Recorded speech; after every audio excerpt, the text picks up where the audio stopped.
Hello and welcome to today's Monday update. It's beginning to look a lot like Easter. It is not looking like Easter. It is not looking like spring. So far, March has been a lot of white stuff. But if I know anything about Michigan weather, I know it'll change. I know that before long, we will be enjoying that spring weather. This weekend, we had another joyful gathering for ministry. We were blessed to be able to celebrate a baptism as part of worship service, and it was a joy to gather together in God's house despite the snow. In worship, we heard this from Romans 5. Suffering produces endurance. Endurance produces character. Character produces hope, and hope does not put us to shame. I love that progression that we hear about. Suffering does something. God does something in our suffering, working in us to create endurance, producing character, but all of it being aimed at the hope we have in Jesus. Those times of suffering, the times of pain and hurt in our life, they strip everything else away, and it leaves us with Jesus. We are left rejoicing in the hope of the glory of God, that promise, that thing that is immovable and steadfast in our life.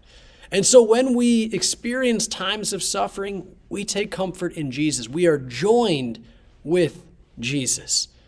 And since we are joined with Jesus, we can be steadfast even in the midst of hardship. Well, this week, we have some exciting things coming up, especially related to Together for Tomorrow, Standing Firm for the Future, our capital campaign. Wednesday, we have the last of our congregational forums. That is 6 p.m. at the Meridian campus. That'll be during the meal. That's just before the Lenten service. So 6 p.m., the congregational forum, but also we'll be having food as we usually do before our midweek Lenten service. That forum is also available online. So if you're not able to be there in person, there's a Zoom link included in today's email. But that forum, we're going to be learning about the specific projects that will be happening at Meridian campus.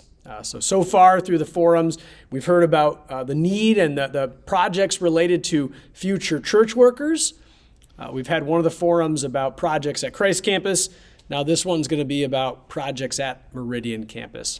Also related to Together for Tomorrow, Pastor Ray Rolfs, the first pastor called by St. Luke quite a while ago. Pastor Ray Rolfs is going to be coming back to be preaching here. That's next weekend.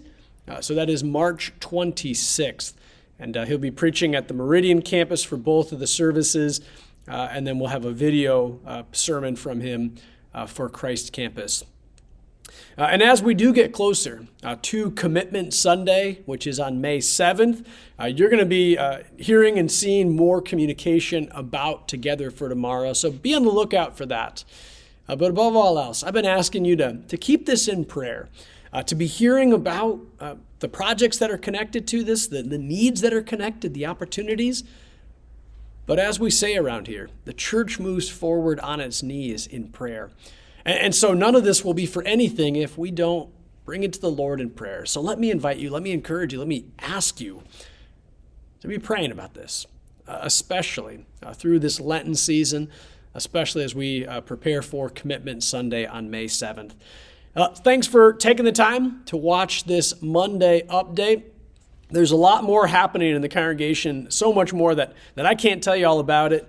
Be sure to check out what's happening in the email that you receive on Monday, but also Friday, and other correspondence from the congregation. So blessings to you this week as you live as one who knows the peace and the power of the cross.